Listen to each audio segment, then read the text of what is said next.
प्रेक्षको नमस्कार. राज्यात 5 टप्प्यात होत असलेल्या लोकसभा निवडणुकांचा जो टप्पा आहे तो दिवसेंदिवस जवळ येत चाललेला आहे.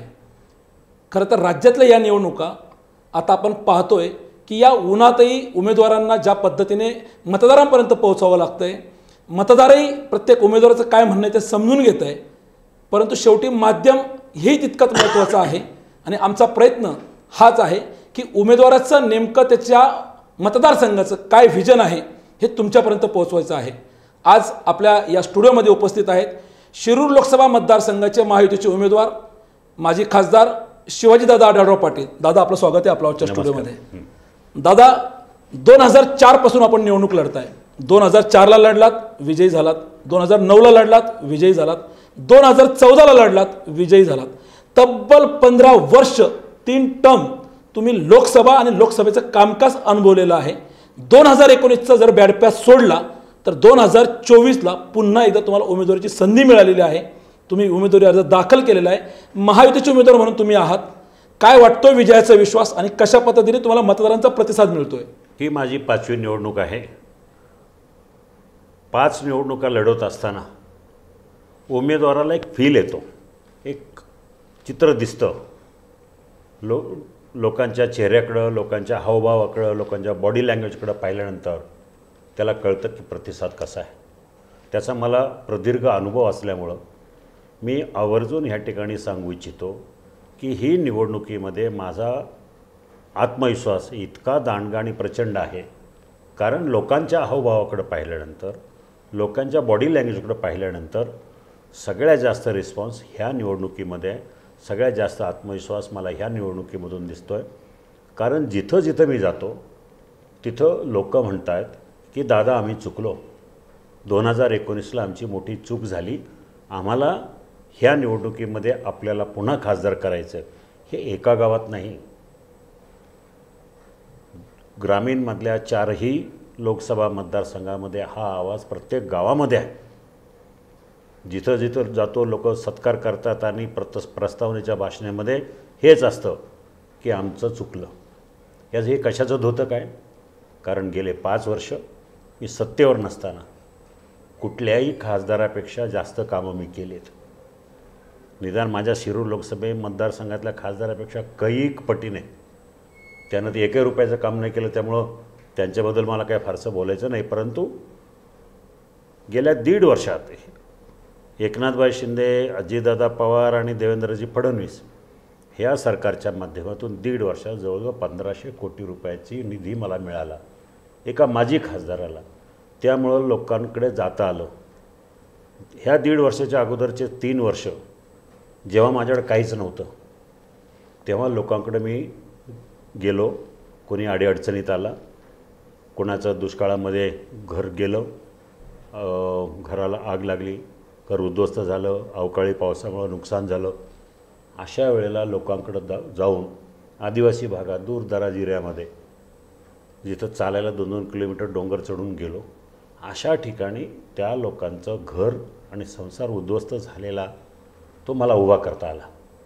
अगदी थोडी का होईना मदत, 25,000, 50,000, 10 दिवसाचं, 15 दिवसाचा किराणा माल, थोडं घराचं साहित्य हे देऊन असे कितीतरी प्रपंच मी उभे केले. लोकांना दिलासा देत गेलो, निधी देत गेलो आणि हे सगळं करत असताना एक समाधान होतं. माझा पराभव झाला. मग मी विचार केला की नक्की काय करायचं. मनामध्ये विचार आला की बाबा ठीक आहे, त्यांना 6,35,000 मतं पडली, मला पण 5,78,000 मतं पडली. मग हे मी 5,078 लोकांना, ज्यांनी माझ्यावर विश्वास ठेवला, ज्यांनी मला आशीर्वाद दिले, त्यांना सोडून मी कसं राजकारण सोडू किंवा सार्वजनिक जीवन सोडून दूर व्हायचं आहे मला मनाला पटलं नाही. बरं. कारण 15 वर्ष त्यांच्याबरोबर काम करत असताना एक नातं जुळलं. 15 वर्ष काम करत असताना एक नाळ जुळली गेलेली जनतेबरोबर. आणि म्हणून मला वाटलं की मी सगळं सोडलं, घरदार, प्रपंच, धंदा पाणी वगैरे. आता माझं अमेरिकेत घर आहे, मी तिथं जाऊन आराम करू शकलो असतो. हो. माझं मुंबईमध्ये मोठं आलिशान घर आहे, तिथं जाऊन आराम करू शकलो असतो. माझी संस्था आहे, माझी पतसंस्था आहे, माझी शेती आहे. पण हे सगळं सोडलं. म्हटलं नाही, मला ज्या जनतेनं मला मोठं केलं, 15 वर्ष आशीर्वाद दिले, त्यांच्याबरोबरच राहायचं. त्यांच्या सुखदुःखामध्ये सहभागी व्हायचं. म्हणून मी गावाला माझ्या मतदारसंघात मी एकटा असतो, माझं सगळं कुटुंब एरवी मुंबईला असतं. हाच मला आत्मविश्वास आहे, ही माझी जनता आहे, हेच माझं कुटुंब आहे, यांच्यासाठी मला काहीतरी करायला पाहिजे. आणि अपेक्षा मनात काही नव्हती. जेव्हा मी पराभव झाल्यानंतर काम करायला सुरुवात केली तेव्हा असं नव्हतं ठरवलं की मला पुन्हा निवडणूक लढवायची, तो विचारही नव्हता कधी. योगायोगानं ही संधी चालून आली, उभा राहिलो, आज जनतेसमोर आहे. जनता माझं जिथं जाऊ तिथं स्वागत करते. ही अचिव्हमेंट आहे काम करण्याची. दादा, मी आपल्या एक मतदारसंघातलाच आपला एक मतदार आहे. गेले 18 वर्ष मी बातमीदारी करतोय. खरं तर मतदारसंघामध्ये आम्ही सुरुवातीला जेव्हा 2004 पासून तुम्हाला पाहतोय की ते शिवाजीदादा आढळराव पाटील आम्ही पाहिले की जे लोकांच्या सुखात आहे, दुःखात आहे, अगदी वेळ पडली तर कार्यकर्त्यांमध्ये जाऊन वडापाव खाणारे, भेळ खाणारे, ही तुमची प्रतिमा राहिलेली आहे. परंतु मागच्या 5 वर्षामध्ये या शिरूर लोकसभा मतदारसंघाला एक सेलिब्रिटी चेहरा मिळाला, जो छत्रपती संभाजी महाराज मालिकेच्या माध्यमातून लोकांनी, माता मावल्यांनी आमचा राजा म्हणून निवडून दिला. आणि ह्या मागच्या 5 वर्षामध्ये शिरूर लोकसभा मतदारसंघ तुमच्या नजरेतून कुठल्या विकासापासून वंचित राहिला? दुर्दैवानं माझा पराभव झाला तो त्यावेळेला अतिशय ऐन भरात असलेली मालिका धर्मवीर संभाजी महाराजांची. ग्रामीण भागामध्ये त्या मालिका इतकी लोकप्रिय होती की संध्याकाळी महिला घरी लवकर स्वयंपाक करून टी व्ही समोर बसायच्या. हे चित्र सगळ्याच ग्रामीण भागात असायचं. ठीक आहे, तो पराभव मी स्वीकारला. परंतु नंतर बघितलं, हळूहळू मला वाटलं एक उमदा तरुण आहे, काम करेल, मतदारसंघात फिरेल. त्यांनी जसं जाहीर केलं होतं की मी आता मालिका विश्वाला, चित्रपटसृष्टीला संन्यास घेऊन मी लोकांच्या सेवेत राहील. दुर्दैवानं ती अपेक्षा फुल ठरली. नंतर विकास कामाच्या माध्यमातून खूप मोठी निराशा जनतेची झाली. तुम्हाला निवडून दिलं, गेल्या 5 वर्षात दुर्दैवानं हा खासदार विरोधी पक्षाचा असल्यामुळं एकही रुपयाचा निधी, एकही रुपयाचा निधी शिरूर लोकसभा मतदारसंघासाठी त्यांना आणता आला नाही. त्यांना तेवढं माहिती नव्हतं. त्यांना नुसतं मोठी मोठी भाषणं करायची, मोठे प्लॅन करायचे, लोकांना स्वप्न दाखवायचं, याच्या पलीकडे त्यांना काही करता आलं नाही. अगदी पत्र टाईप करायची आणि मीडियावर टाकायची. प्रत्यक्षात जाऊन बसणं, कामं आणणं हे करायला पाहिजे होतं, ते करता आलं नाही. माझ्या 2019च्या निवडणुकीमध्ये माझ्याविरुद्ध प्रचार करण्यात आला की चाकणची ट्रॅफिक. मला वाटलं वर्षभरात काहीतरी करतील. 5 वर्षात बघितलं तर ट्रॅफिक डबल झाली आहे. एकही काम त्या चाकण ट्रॅफिकच्या संदर्भात झालं नाही. जे काही बायपासेस, 5 बायपासेस झाले, ते नितीन गडकरींनी मान्य केलं की हे बायपासेस आढळराव पाटील यांच्या मागणीवरून, त्यांच्या आग्रहाखातर आपण मंजूर केलेले आहेत.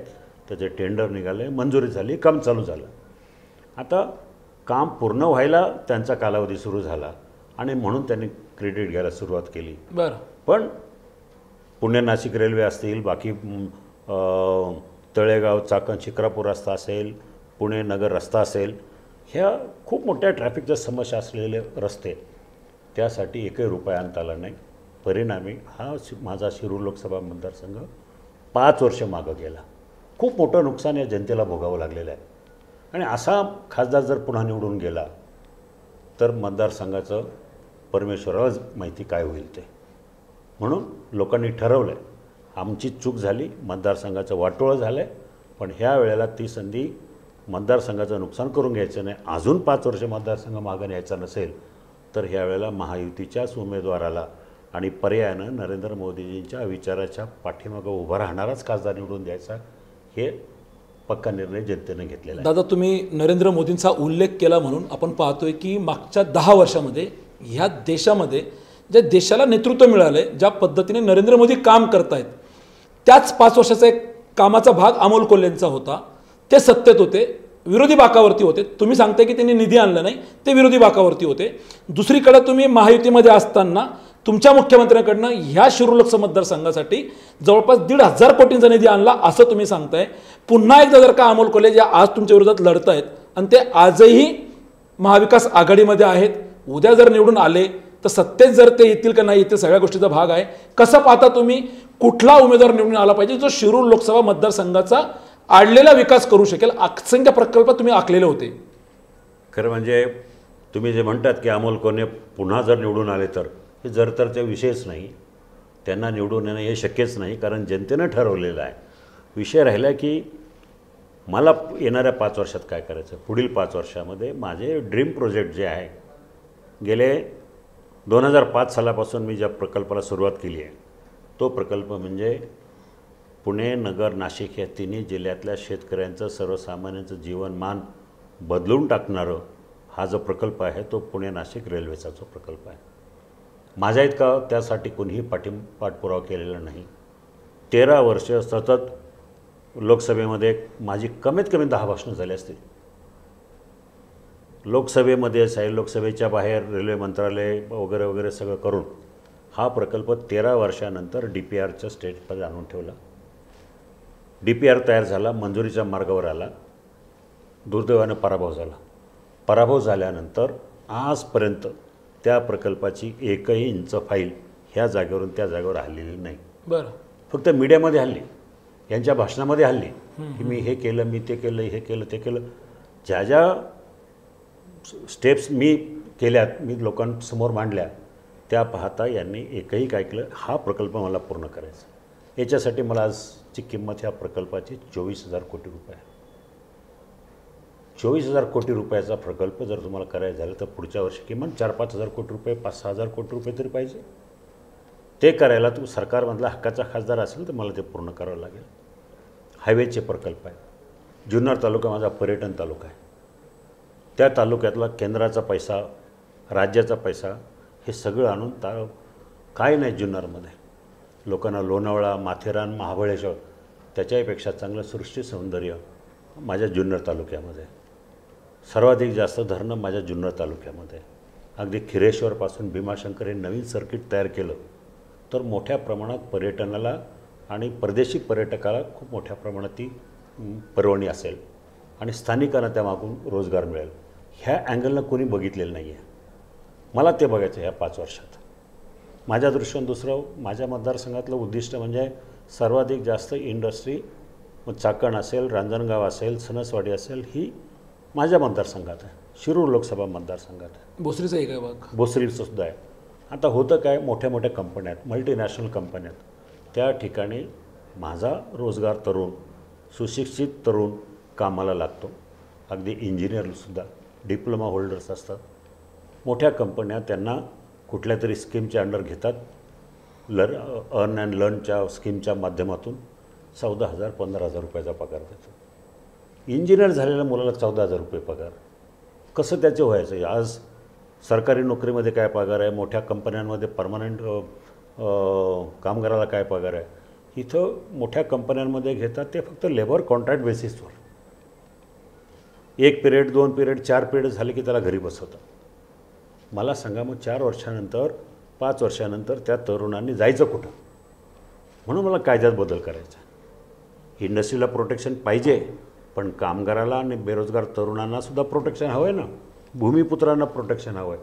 त्यासाठी कायदा केला. आज दुर्दैवानं काँग्रेस काळात जे कायदे झाले ते सगळे इंडस्ट्रीच्या बाजूने आहेत, कामगाराच्या बाजूने नाही आहे. त्याच्यात मला दिल्लीमध्ये बसून आमूलाग्र बदल करायचा आहे, पाठपुरावा करायचा आहे की निदान माझ्या चाकण MIDC किंवा सगळ्या पुणे जिल्ह्यातल्या MIDCमध्ये काम करणाऱ्या तरुणांना कायमस्वरूपी नोकऱ्या मिळाल्या पाहिजे. हे माझं उद्दिष्ट. ही खूप मोठी अचिव्हमेंट होईल. एका बाजूला हे, दुसऱ्या बाजूला मोदीजींच्या ज्या योजना आहेत त्या माझ्या मतदारसंघात का नाही आल्या पाहिजेत. PM किसान योजना आहे. ह्या सगळ्या मोदीजींनी 10 वर्षामध्ये पूर्ण इतिहास घडवला आहे. भारताचं टोटली इकॉनॉमिक्स बदललं आहे. भारताची सगळं वर्किंग जे आहे, राजकारणच बदललं आहे. आज जर पाहतो आहे भारताला एक आदर्श भारत हा जगाच्या पाठीवर नावारूपाला आलेला आहे. पूर्वी भारताची किंमत देशामध्ये, परदेशामध्ये नसायची. आज ती किंमत जगाच्या पाठीवर कुठेही जा, मोदी हे विश्वगुरू म्हणून नावारूपाला आलेत. त्यांच्या नेतृत्वाखाली अनेक, तुम्ही सभोवतालचे देश पहा ना, पाकिस्तानची इकॉनॉमी बघा. आज त्यांना खायला अन्न नाही, लोक रस्त्यावर आलेत, उपाशी मरत आहेत. श्रीलंकासारखा देश जो दिवाळखोरी जाहीर करावी लागली, त्या ठिकाणी पंतप्रधान नरेंद्र मोदींनाच मध्यस्थी करून त्यांना संकटातून बाहेर काढावं लागलं. आता ही सगळी लोकं आम्हाला कुठंतरी आव्हानं होती, चॅलेंजेस करत होती सगळी मंडळी, पण ती लोकं आज नामशेष झालीत. भारत वर जातो आहे. आज 5व्या क्रमांकावर असलेली अर्थव्यवस्था येणाऱ्या काळामध्ये किमान 3ऱ्या क्रमांकावर येण्यासाठी आम्हाला पुन्हा नरेंद्र मोदींना पंतप्रधान करायचं आहे. योजना बघा ना, साध्या योजना आहेत, पण त्याच्या पाठीमागून किती मोठा अर्थ निघतो. स्वच्छ भारत योजना, आज कुठे जा पूर्वीसारखी गंदगी घाण वगैरे असं नाही आहे, कमी झालं आहे. हेतून आता पुढं अजून करायचं आहे. नदी सुधार प्रकल्प असतील, हे असतील, पर्यावरणाचे प्रकल्प असतील, स्वच्छ भारत योजना असतील, महिलांसाठी हजारो योजना आहेत, महिलांसाठी कितीतरी मोदीजींनी करून ठेवल्या. ह्या सगळ्या योजना मला माझ्या मतदारसंघात व्यवस्थितपणे राबवल्या तर हा शिरूर लोकसभा मतदारसंघ स्मार्ट पार्लमेंटरी कॉन्स्टिट्युएन्सी होऊ शकतो. दादा, तुम्ही रोजगारावरती बोलताय, तुम्ही नरेंद्र मोदींनी केलेल्या विकासावरती बोलताय की जी बैलगाडा शर्यतीचा जो प्रश्न रखडलेला होता तो प्रश्न मीच मार्गी लावला. एकीकडे तुम्ही सांगताय की या विद्यमान खासदारांनी काहीच केलं नाही, पण खासदार सांगतात की बैलगाडा शर्यतीचा प्रश्न मी मार्गी लावला आणि खेडचं विमानतळ झालं नाही ते आढळराव पाटलामुळे झालं नाही. याचं गमक काय? हा त्यांचा सर्वस्वी ढोंगीपणा आहे. पहिला प्रश्न विमानतळाचा. विमानतळाच्या संदर्भामध्ये मी आपल्याला त्या दिवशीसुद्धा कागदपत्र दिली, RTIमधून मागवलेली माहिती दिली. विमानतळ खेड तालुक्यामध्ये होऊ शकला नाही कारण त्यांना 5000 एकर जागा सलग सरळ सपाटीची खेड तालुक्यामध्ये कुठेही नाही. खेड तालुका हा दऱ्याखोऱ्या डोंगराचा भाग आहे आणि त्यामुळं आत्तापर्यंत नुसते सर्वे करत राहिले. मी विरोध केला म्हणून विमानतळ पुरंदरला गेला हा बालिशपणा आहे. मी एवढा पॉवरफुल नाही ना की केंद्र सरकारचा एवढा मोठा प्रोजेक्ट एका शिवाजी आढळराव विरोधी पक्षातल्या खासदारांनी तो प्रोजेक्ट हुसकावून लावला. हे म्हणणं काय? तेव्हा तुम्ही विरोधात होतो ना, विरोधात केला. विरोध करण्याचं कारण विरोधात खासदार होता, सत्तेत तुम्ही नसताना तो गेलाय. हां, म्हणजे माझी अचिव्हमेंट म्हणायची, अचिव्हमेंट आहे. म्हणजे हे कुठंतरी बालिशपणा आहे, काहीतरी बोलायचं म्हणून बोलायचं आहे, त्याने दाखवावं. राहिला प्रश्न म्हणजे माहितीच्या अधिकाराखाली असं लिहिलं आहे की स्पष्टपणे ह्या खेड तालुक्यात कुठेही विमानतळ होऊ शकत नाही कारण 5000 एकर जागा सरळ सपाटीची नाही. जी जागा प्रस्तावित होती त्या ठिकाणी 6 टेकडे आणि डोंगर आहेत, ते भुईसपाट करायचे. डोंगर भुईसपाट करणं म्हणजे अमोल कोल्हेंना शक्य असेल, बाकी लोकांना कोणाला नाही किंवा सरकारला शक्य नव्हतं, म्हणून तो विमानतळ पुरंदरला गेला. त्यामुळे तो विषय माझ्यामुळं गेला करा मला अजून मोठं. बरं, खापर फोडलं जातं. हां, खापर फोडला. तर राहिला प्रश्न बैलगाडा शर्यतीचा. म्हणजे अजूनही जाहीर आवाहन करतो डॉक्टर अमोल कोल्हेंना, एक कागद दाखवा तुमच्यामुळं बैलगाडा शर्यतीची बंदी उठली. बरं, घोडी पळवली त्यांनी घाटात. अरे घोडी पळवायला का? ती घोडी कुठली होती? नाटकातली घोडी होती, ट्रेंड केलेली घोडी होती. बरं, त्यांनी माझ्या शेतकऱ्याच्या घोडीवर बसून घाटात यावं. आजही माझं आव्हान त्यांना खुलं. बरं, उगाच आपलं काहीतरी नाटकबाजी करायची म्हणून ते नाटकातले सेट घेऊन मुंबईवरून घोडी आणली, तिथं दावडीच्या घाटात उभी केली. मोठं विधान करताय. हां, हे सत्य आहे. केलं काय त्यांनी? आतापर्यंत हे नाटकं करण्यातच त्यांचं हे केलेलं आहे, त्यांचा व्यवसायच तो आहे ना. बरं, त्यामुळं बैलगाडा शर्यती हा त्यांचा पिंड नाही, हा त्यांचा विषय नाही. बैलगाडा शर्यतीपासून 2005 सालापासून मी त्याच्याशी संबंधित आहे. अनेक केसेस माझ्या अंगावर आहेत. बरोबर, आंदोलनाच्या केसेस असतील, कोर्ट केसेस असतील, 3 कोर्ट केसेस आजही आहेत. मला सजाही झाल्या त्याच्यावर. कोर्टात मी काही केसेस जिंकलो, त्याचे सुप्रीम कोर्टाच्या ऑर्डर्स अजून माझ्या नावावर आहे. मी तुम्हाला त्या दिवशी पुस्तकात आहे ते दाखवल्या. बैलगाडा शर्यती चालू व्हाव्या म्हणून पार्लमेंटमध्ये खाजगी विधेयक मांडणारा मी एकमेव खासदार आहे. यापूर्वी बैलगाडा शर्यतीवर खाजगी विधेयक म्हणजे काय? सरकारनं एखादा कायदा करण्यासाठी सरकार पुढाकार घेत नसेल, कायद्यामध्ये बदल करण्यासाठी, त्यासाठी खासदारांनी खाजगी विधेयकं मांडायची असतात. जर सरकारला पटली तर त्याचं तो रूपांतर बिलामध्ये करण्यात येतं. दुर्दैवाने ते झालं नाही, पण ते मी मांडले.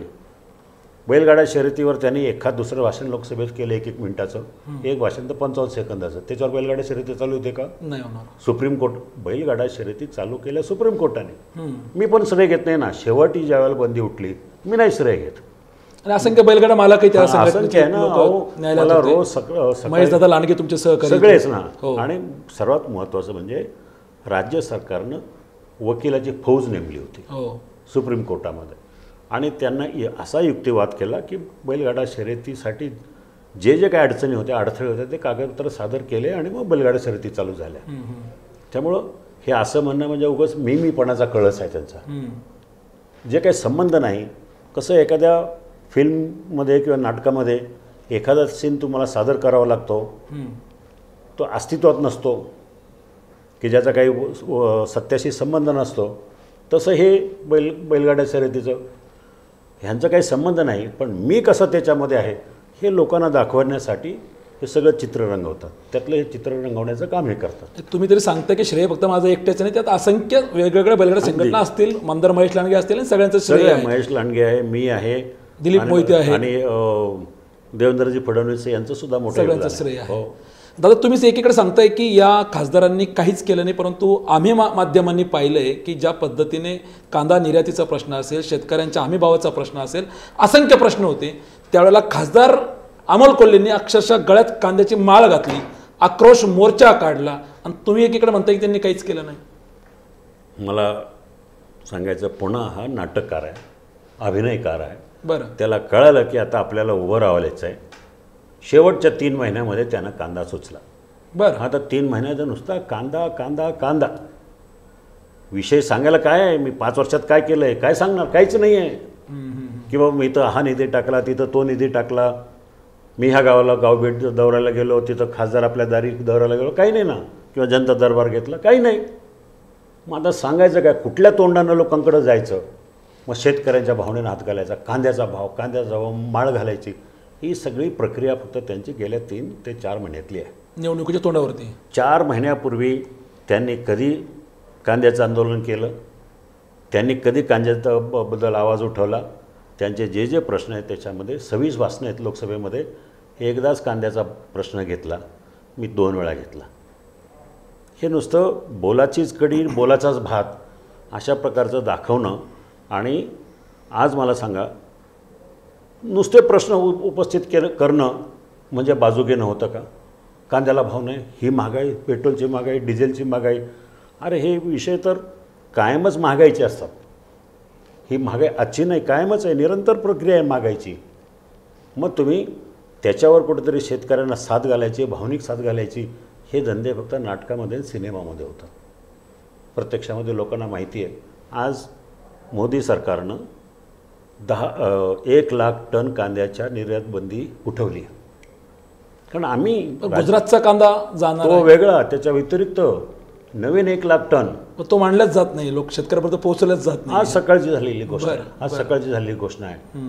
शेतकऱ्यांच्या हिताची योजना आम्ही एकनाथभाई शिंदे असतील किंवा राज्य सरकार यांच्या माध्यमातून आम्ही काही प्रश्न मांडले राज्याकडं, राज्याने केंद्राकडं मांडले, केंद्राला ते पटलं आणि केंद्रानं कांद्याची निर्यात बंदी उठवली. ह्यांच्यामुळं नाही, हे नुसते प्रश्न उपस्थित करतात, सोल्युशन काही नाही. आमच्याकडं प्रश्न पण उपस्थित करतो आणि त्याचा तोडगा काढण्याची क्षमता पण आमच्याकडे आहे. तोच तोडगा आज आम्ही काढला आणि 1 लाख टन कांद्याची निर्यात बंदी उठवली. दादा, रोखठोक चर्चा चाललेली आहे. खरं तर तुम्ही 15 वर्ष जे राजकारण केलेलं आहे, सत्तेत राहून केलेलं आहे, खासदार राहून केलेलं आहे. मागच्या 5 वर्षात तुम्ही सत्तेत नव्हता, परंतु मागच्या 5 वर्षात 10 वर्षात बेरोजगारी असेल, त्याच्यानंतर महागाई असेल, या सगळ्या गोष्टींनी लोक त्रस्त झाली. याचं भांडवल कदाचित विरोधकही करतायत. आपण पाहतोय की 100 रुपयाच्या जवळपास पेट्रोल गेलेलं आहे. कांद्याचा शेतकऱ्यांचा प्रश्न असेल, असंख्य प्रश्न आहेत. महागाईने लोक त्रस्त झाली. गॅस सिलेंडर पूर्वी किती भाव होता आणि आजचा भाव काय आहे, याबद्दलही तुम्हाला विचारणा केली जाते. मी आपल्याला सांगू इच्छितो, आपण सुज्ञ आहात, आपल्याला बाजाराची माहिती आहे. मला सांगा, 10 वर्षापूर्वी 50 रुपये लिटर पेट्रोल डिझेल पेट्रोल होतं. सत्तेत जेव्हा मोदी 14 आले त्यावेळेला 50 रुपये लिटर होतं. आज ते 100 रुपये लिटर आहे. हो, आज FD ठेवली 1 लाख रुपयाची, तर 5-6 वर्षांनी त्याचे 2 लाख होतात. हो, म्हणजे डबल वाढ होते, नॅचरल वाढ होते. हो, तशीच पेट्रोलची सुद्धा 5 वर्षाने 50चे 100 झाले. 100चे आज 200 व्हायला पाहिजे होते. हां, मोदीजीच्या काळामध्ये 10 वर्षामध्ये जर डबल करत गेलं तर 200 रुपये लिटर व्हायला पाहिजे होते. ते अजून 100 रुपयामध्येच. तर गेल्या 5 वर्षामध्ये भाववाढ झालेली नाही का? झालेली आहे. पण मोदीजींनी ते कंटेन केलं. हो, आणि आज 10 वर्षापूर्वी जे 50 रुपये भाव होता तो 100 रुपयापर्यंत कंट्रोल केला, त्याच्यावर जाऊ दिलं नाही. हे कशाचं होतं काय, तुमचं इकॉनॉमीवर कंट्रोल आहे. बँकेमध्ये पुन्हा एकदा सांगतो, बँकेमध्ये 5,000 रुपये जर ठेवले असते तर 10 वर्षांनी त्याचे 20,000 रुपये झाले असते. हो, तसंच हे 50 रुपयाचे 200 रुपये व्हायला पाहिजे होते, पण मोदींनी 100 रुपयापर्यंत ठेवले. हे प्रत्येक क्षेत्रामध्ये लागू होतं. हे सर्व महागाईचा जो चढता आलेख आहे, नॅचरल, एकीकडे महागाई दुसरीकडे विकास, दुसरीकडे विकास. आणि दुसऱ्या बाजूला जर पाहिलं तर विकासाच्या नावानं जर तुम्ही पाहिला तर किती मोठ्या प्रमाणात रस्ते झालेत, किती शेतकऱ्यांना जर नाही म्हटलं तरी आज आपण म्हणतो ना की यांनी त्यांच्या काळामध्ये 70,000 रुपयाची कर्जमाफी केली, 70,000 कोटी रुपयाची. मोदीजी 72,000 कोटी रुपये प्रत्येक वर्षाला शेतकऱ्याच्या खात्यात देतात, थेट जमा होत आहेत. थेट जमा होतात. 12 कोटी शेतकरी गुणिले 6,000 म्हणजे 72,000 कोटी प्रत्येक वर्षाला आहे. 5 वर्षात 3,60,000 कोटी शेतकऱ्यांसाठी डायरेक्टली बेनिफिट त्यांच्या खात्यात जमा होतात. ही किती मोठी अचिव्हमेंट आहे. अशा अनेक योजना आहेत. रस्त्याची बांधणी झाली, हे झालं कारण तिथं भ्रष्टाचार होत नाही. राजीव गांधी म्हणायचे की केंद्रातनं पाठवलेला रुपया खाली येईपर्यंत 15 पैसेच येतात. तर तसं इथं होत नाही. 100 रुपये पाठवले तर 100 रुपयेच खाली येतात. ही अचिव्हमेंट नरेंद्र मोदीजींची आहेत. महागाई कंट्रोल करणं, ह्या सगळ्या गोष्टी आता यांना सोपं जातं ना विरोधकांना आवाज उठवायला. स्टॅटिस्टिकमध्ये कोणी जात नाही. आपल्या काळात काय होतं, कसे कसे वाढत गेले, तसा जर विचार केला तर 60 वर्षापूर्वी, 50 वर्षापूर्वी, 40 वर्षापूर्वी जी महागाई ती डबल टिबल जास्त दरानं वाढत गेली, तशी आता आम्ही ती जास्त वाढू दिलेली नाही. तुम्हाला रक्कम मोठी दिसते, पण पर्सेंटेज वाईज तशी महागाई वाढलेली नाही. पेट्रोल डिझेलची महागाई एवढी नाही की जेवढी पूर्वीच्या स्पीडनं व्हायची. अगदी 20 वर्षापूर्वीचं 5,000 रुपयाचं जे सोनं होतं आज ते 70,000 रुपयाच्या जवळपास झालेलं आहे. दादा, आपण थेट गल्लीपासून ते दिल्लीपर्यंत चर्चा करतोय कारण तुम्ही उमेदवार आहात आणि लोकसभा निवडणूक सुरू आहे. मला परत अमोल कोल्हेंच्या मुद्द्यावरती यायचं. जे तुम्ही वारंवार सांगतात की अमोल कोल्हेंनी आंदोलनं केली नाही, निवडणुकीच्या तोंडावरती केले. आम्ही एक आंदोलन त्यांचं जे पाहिलं ते किल्ले शिवनेरीवरती भगवा ध्वज असावा यासाठी जी 19 फेब्रुवारीची शासकीय शिवजयंती होते त्या शिवजयंतीला त्यांनी खाली बसून तिथे एक आंदोलन केलं होतं की ही शिवजयंतीवर आम्ही बहिष्कार टाकतोय, तिथं भगवा ध्वज बसावा. अनेक आंदोलन त्यांनी केले. हे कुठल्या नंदनवनामध्ये वावरतात हे मला कळत नाही. मला तो शब्द वापरायचा नाही. बरं, टिंबटिंबच्या नंदनवनात वावरणारे तसे हे महोदय. मला एक कळत नाही, भगवा ध्वज लावायचा आहे त्याची परमिशन कुठून मिळते? दिल्लीमध्ये, केंद्रातूनच. मग केंद्र सरकारकडनं बसवून तुम्हाला काही अडचणी आल्या तर तुम्ही जनतेपुढे मांडायच्या ना की केंद्र सरकारनं नाही केलं. तुम्हाला वेळच नाही ना, तुम्ही पाठपुरावाच केला नाही. उगाच काहीतरी पॉप्युलरिटी मिळवण्यासाठी, प्रसिद्धी मिळवण्यासाठी असं काहीतरी सोंग घ्यायचं, हा त्यांचा जुना फंडा आहे. बरं, ही साधी गोष्ट आहे. हो, तुम्हाला ध्वज लावण्यासाठी परमिशनसाठी सिटिंग खासदार मिळत नसेल, परमिशन मिळत नसेल तर हे तुमचं अपयश आहे. त्यासाठी 5 वर्ष का लागली?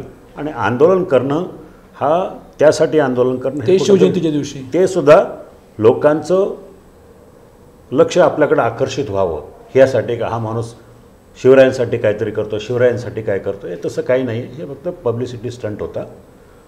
त्यांना जर करायचंच होतं, त्यांच्याच्यानं होत नसलं तर त्यांनी माझ्याकडे यायचं होतं. मी त्यांना 1 महिन्यामध्ये केंद्राकडनं परमिशन मिळवून दिली असती. मी त्यांना सांगितलं असतं. तुम्ही आता निवडून आलात तर तुम्ही पुढच्या 1 महिन्यामध्ये ठीक आहे ना, ती प्रोसेस करावं लागेल, ती करून देईल ना आपण. म्हणजे जो त्यांनी वेळ घेतला 5 वर्षाचा, हो, ती करून देऊ लवकर, त्याला काही नाही. बरं, म्हणजे होण्यासारखं आहे, 100% होण्यासारखं. त्याला जे पुरातत्व विभागाचे काही अडथळे येतात, जे काही अडचणी येतात, आणि हे म्हणतात ना, त्यांची हौस मी वडू तुळापूरच्या धर्मवीर संभाजी महाराजांच्या स्मारक करतोय आपण तिथं. हो, त्या ठिकाणी मी 200 मीटरचा दोन्ही ठिकाणी वडू आणि तुळापूरला भगवा ध्वज 200 मीटरचा लावण्याचं आपण त्या टेंडरमध्ये इन्क्लूड केलेलं आणि ते लागणार आहे तिथं. बरोबर. त्यांनी नुसत्या बाता मारू, आम्ही ॲक्च्युअली काम करतोय त्याच्यावर. खरं तर तुम्ही शिवसेनेतनं, कारण ही महायुतीची जागा होती जी राष्ट्रवादी काँग्रेसला सुटणार होती, ती अजितदादा पवारांना सुटली. तुम्ही उमेदवारीसाठी इच्छुक होता, पण तुम्हाला तुमच्या शिवसेनेकडनं उमेदवारी नाही मिळाली. तुम्हाला राष्ट्रवादी काँग्रेसमध्ये यावं लागलं. एकीकडे तुमचा पक्षप्रवेश झाला आणि अगदी निवडणुकीच्या तोंडावरती आपण पाहिलं तर राज्याचे सहकार मंत्री, माजी गृहमंत्री नामदार दिलीपराव वळसे पाटील यांचा घरामध्ये एक छोटासा अपघात झाला आणि त्यांना हॉस्पिटलाइज व्हावं लागलं. जे तुमच्या प्रचाराची धुरा सांभाळणार होते आंबेगावचं समीकरण राहिलेलं आहे, लोकसभा तुमच्याकडे, विधानसभा पाटलांकडं, आणि आज ते दिलीपराव वळसे पाटील तुमच्या संपूर्ण प्रचार यंत्रणेत कुठंच दिसत नाही. कसं पाहताय तुम्ही? काही नुकसान होईल की कशा पद्धतीने तुम्ही सगळ्या गोष्टीकडे पाहताय? मला निरोप देण्यासाठी किंवा तुम्ही दुसऱ्या पक्षात जाताय, एक भावनिक वातावरण त्या दिवशी निर्माण झालं होतं. लांडेवाडीवरून मंचरपर्यंत 50 गाड्या मला राष्ट्रवादीच्या प्रवेशाच्या मंगल कार्यालयाच्या बाहेर सोडल्या आणि मग त्या निघून गेल्या. असं वातावरण, ह्याला पक्षबदल म्हणत नाही, याला ही महाविकास आघाडीची गरज, जागांची तडजोड होती, जागाची तडजोड होती, म्हणून ते करावं लागलं. राहिला प्रश्न, वळसे पाटलांवर ही जागा ची जबाबदारी होती. शिरूर लोकसभा मतदारसंघाची संपूर्ण जबाबदारी वळसे पाटलांवर होती. त्यांनी प्रामाणिकपणे कामाला सुरुवात केली. दुर्दैवानं त्यांना घरात छोटासा अपघात झाला आणि सगळं काय आमच्या दृष्टीनं झालं किंवा आता त्यांना प्रचाराला येणं कठीण आहे. पण मी बघितलं, मी रोज ऑलमोस्ट 2-3 दिवसाआड हॉस्पिटलमध्ये जात होतो. बरं. पण तिथं गेल्यावर मला चित्र असं दिसतं की सगळं त्यांचं लक्ष औषध पाणी वगैरे काय तब्येतीकडं पेक्षा मतदारसंघाकडं लक्ष, किंवा कुठं काय चाललं, कुठला कार्यकर्ता काय बोलतो, सतत टी व्ही, सोशल मीडिया बघून अवसरीमध्ये कमी आहे का, मंचरमध्ये काय आहे, लोणी काळभोरला काय, त्या कार्यकर्त्याची संपर्क साधून वेळी प्रसंगी त्या कार्यकर्त्यांना हॉस्पिटलमध्ये बोलावून सूचना देत होते. हे मी स्वतः डोळ्याने पाहिलं.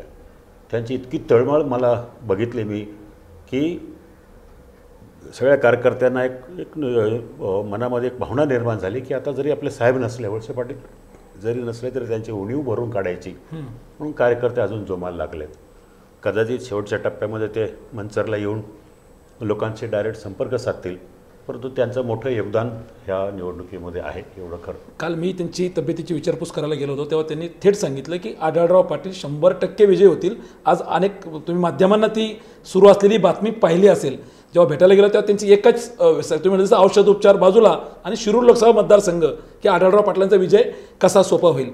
दादा, आपण सगळी चर्चा करतोय, परंतु एक महत्त्वाची चर्चा की ह्या देशाच्या निवडणुकीमध्ये जो नारा दिला गेला आहे नरेंद्र मोदी किंवा भारतीय जनता पार्टीच्या यांच्याकडून की अबकी बार 400 पार आणि राज्यामध्ये 45 पार, का ह्या 45 पारमध्ये महायुतीचे उमेदवार शिवाजीदादा आढळराव पाटील येतील, ह्या 400 पारमध्ये शिवाजीदादा आढळराव पाटील असतील, कितपत विश्वास वाटतो?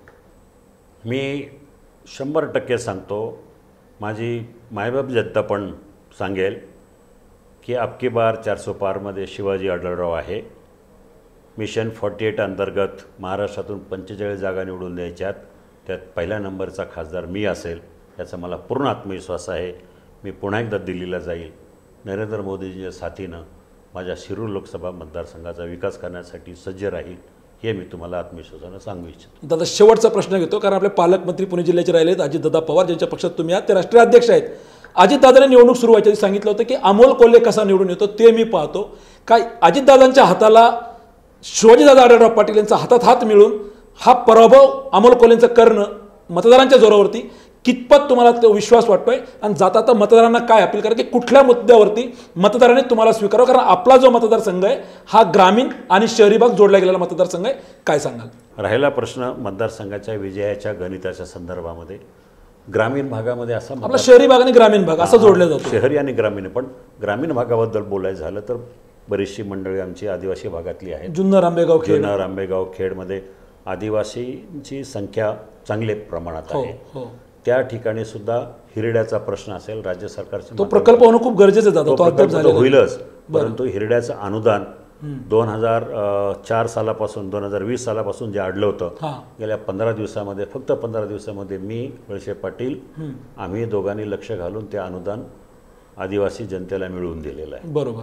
त्या भागातलं आमचं विजन हे आहे की ग्रामीण भागामध्ये मला जे करायचं आहे ते हा मतदारसंघ एका बाजूला आदिवासींचा विकास, दुसऱ्या बाजूला पर्यटनाच्या माध्यमातून जुन्नर तालुक्याचा विकास, चाकण परिसरामध्ये आल्यानंतर शहरी भाग, निम शहरी भागामध्ये कामगारांचा प्रश्न, उद्योगधंदे वाढणं, महिलांच्या हाताला काम मिळणं, ह्या सगळ्या गोष्टीचा सारासार विचार केल्यानंतर पुन्हा एकदा जर तुम्ही शहरामध्ये आलात, शहर हे तसं बघायला तर 200 मतदार हे नरेंद्र मोदीजींना मानणारे आहेत. नरेंद्र मोदीजींची प्रभाव ह्या गेल्या तिन्ही निवडणुकीमध्ये या शहरी भागावर प्रचंड प्रमाणात राहिलेला आहे, आणि त्यांनी केलेली कामं त्यांच्या जोरावर शहरामधून सर्वाधिक जास्त मताधिक्य, म्हणजे हडपसर आणि शिरूरमध्ये जवळजवळ 15 लाख मतदान आहे, 11 लाख मतदान आहे. बरं. आणि उरलेले 14 लाख 3 मतदारसंघात आहे, 11 लाख 2 मतदारसंघात. बरोबर. इथं बहुसंख्य मतदारसंख्या इथं असल्यामुळं मला खात्री आहे इथून जास्तीचं लीड मिळेल. ग्रामीण भागामध्ये समोरचा खासदार कुणाशी टच न राहिल्यामुळे तिथे मताची आघाडी मिळेल आणि साधारण 2.5-3 लाखाच्या फरकानं मी विजयी होईल ही मला खात्री आहे. जुन्नर, आंबेगाव, खेड तिन्ही आमदार आपलेच आहे महायुतीचे, परंतु तुम्ही भोसरी विधानसभेच्या या दौऱ्यावरती होता आणि आज जे चित्र आम्ही पाहिलं तुमच्या समवेत या ठिकाणचे विद्यमान आमदार महेशदादा लांडगे असतील, माजी आमदार विलास लांडे असतील, शहराध्यक्ष अजितभाऊ गव्हाणे असतील, हे सगळेच तुमच्या प्रचार यंत्रणेमध्ये आज पाहायला मिळाले. कसा प्रतिसाद तुम्हाला भोसरीकरांचा मिळतोय? खरं म्हणजे महेशदादा लांडगे हे ह्या भागातील लोकप्रिय दमदार आमदार आहेत. गेल्या वेळेला सुद्धा त्यांनी पुढाकार घेतला म्हणून मला मोठी आघाडी मिळाली. सर्वाधिक जास्त लीड मला ह्याच मतदारसंघातून मिळालं, 36,000च्या जवळपास, 37,800. ह्याही वेळेला त्यांनी कंबर कसलेली आहे. त्यांनी शब्द दिला आहे, जाहीर केलं की ह्या वेळेला भोसरीमधून मला लाखाच्या वर लीड मिळवून देईल असा त्यांनी शब्द दिलेला आहे आणि हा शब्द पूर्ण होईल. कारण तसं वातावरण दिसतं आहे. एका बाजूला विलास लांडे, अजित गव्हाणे, शिवसेनेचे कार्यकर्ते, महेशदादा, त्यांचे सगळे BJPचे सगळी मंडळी, तीनही पक्ष एकत्र आल्यामुळं ताकद वाढलेली आहे आणि लाखाच्या वर लीड मिळणं हे एकदम पॉसिबल आहे. कुठल्याही परिस्थितीत त्यात अडचण येणार नाही याची मला खात्री आहे. प्रेक्षको, आपण पाहिलं की अगदी गल्लीपासून ते दिल्लीपर्यंतच्या प्रत्येक प्रश्नाला दादांनी सडेतोड उत्तर दिलं. 15 वर्ष खासदार म्हणून ज्या दादांनी काम केलं, मागच्या 5 वर्षामध्ये खासदार जरी नव्हते तरी दादांचा त्यांच्या लांडेवाडी या ठिकाणचा जनता दरबारही चुकलेला नाही. आजही त्यांना शिरूर लोकसभा मतदारसंघातल्या प्रत्येक प्रश्नाची जाण आहे. मग तो जुन्नरचा सुरुवातीचं आण्यापासूनचं टोक असेल तर अगदी हडपसरपर्यंतचं, या प्रत्येक भागात कुठले प्रश्न आहे, काय केलं पाहिजे याचं अचूक माहिती दादांना आहे. आज दादा भोसरी विधानसभेच्या दौऱ्यावरती होते. ज्या पद्धतीने महेश लांडगेंनी त्यांना मागच्या निवडणुकीमध्ये लीड दिलं, त्याच पद्धतीने एक महायुतीचा उमेदवार म्हणून या ठिकाणी आमदार महेश लांडगे, विलास लांडे पाटील, अजित गव्हाणे यांनी कंबर कसली आहे. 1 लाखापेक्षा जास्त मताधिक्य आम्ही तुम्हाला या ठिकाणी मिळवून देऊ असा त्यांनी त्या ठिकाणी विश्वास व्यक्त केलेला आहे. अमोल कोल्हे जे सांगतात की मी बैलगाडा घाट किंवा बैलगाडा शर्यत मी सुरू केली, त्या घाटात त्यांनी त्यांची जोडी त्या ठिकाणी घोडी देखील पळवली, परंतु ही पळवलेली घोडी नाटकी होती, त्यांच्या सेटवरची होती हे देखील सांगायला दादा या ठिकाणी विसरलेले नाही. आपल्या मतदारसंघातल्या असणाऱ्या रोजगार, युवकांच्या हाताला रोजगार कसा देता येईल, त्यासाठी काय या ठिकाणी प्रकल्प आणता येतील, त्यावरही दादांनी या ठिकाणी आपलं मत व्यक्त केलेलं आहे. दादा, आपण वेळात वेळ करून आपल्या स्टुडिओत आलात, आपले मनपूर्वक आभार. धन्यवाद. प्रेक्षको, ताज्या घडामोडींसाठी आपण पाहत राहा आपला आवाज, हाक तुमची, साथ आमची. धन्यवाद.